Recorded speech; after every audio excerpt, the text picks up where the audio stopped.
أشهد أشهد أن لا إله أن لا إله إلا الله إلا الله وأشهد أن محمدا أن محمدا رسول الله. رسول الله. وشيسان معلومة لا تام بشاتمان يمتين ناو إسلام سير نية بلاتانو ترى رنگ بلفظك لدم درجة لم إسلام درشي بويا بيا عقادار بين ديارتين وشتاني كإنسان مسلمان لإسلام دركا ددانا الشيخ محمد كوري عبد الوهاب كواني كدتو ناوياني ناوى نواقض الإسلام سدانا دانا باسيكين عقادار بن وخلقي شيلي عقادار بكنو يكم شريك بوخوا قراداني قوره أوي داوي الرزق وداوي من دال لما قديك معلومة ما كفرة تكامي شان إيشي الله سبحانه وتعالى إن الله لا يغفر أن يشرك به ويغفر ما دون ذلك لمن يشاء. دوم أوي كحق دين إسلام بإجماع زانایان هر کەسێک لغير دين إسلام ليهود ولنصارى لقاوركان بباشيان بزاند وببرايان بزاند أول دين درجو.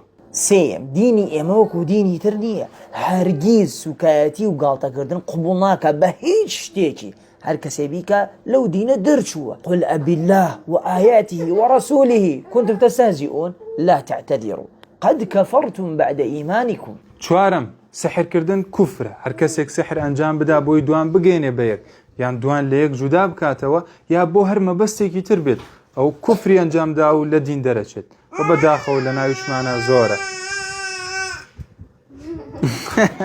انجم نابي الرقد لهيج شتيكي ام دينا بيتو ابي همو ام دينا اوي باسيكا بيت رازي بي وقبولت بي قبولت ناوي قبولت ناوي. شەشەم هەر کەسێک پشکا لە دین هەر بەناو موسڵمان بێت نوێژی نەبێت عیبادەتی نەبێت ئەمە دینیش پشتی لێکە. حوتم اوي ولائي هبي بو كافران پشتیوانی و دۆستایەتی ئەوان بکات لە دژی مسلمانان ئەمانە چەوسێنەوە سەری ئەوان بخا و سەری ئەمان نەخا ئەمە لەم حاڵەکاتە کوفری کردەوە لە دین دەرچووە. خوای گەورە فەرمێ ومن يتولهم منكم فإنه منهم.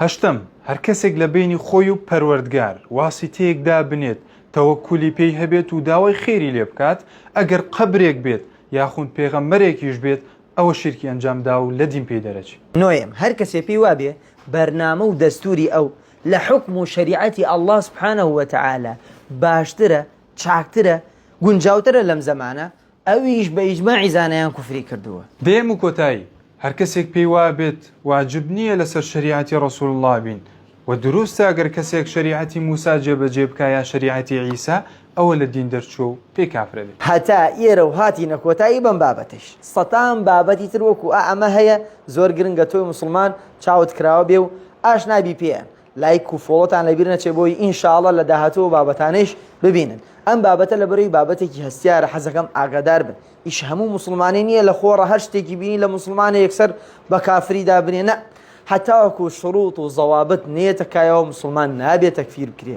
و تەنیا ئیشی زانایانە ئەمە بڕیار بن کە ئەو کەسە کافرە بێ بەم کردەوە یان کافر نابێ. ئێمە ئەوەندەی لەسەرمانە بابەتەکان وەکو لە قورئان و سونەت چۆن هاتووە بۆتانی ڕوونەکەینەوە. سەلام عەلەیکم وەڕەحمەتوڵڵاهی وبەڕەکاتوه.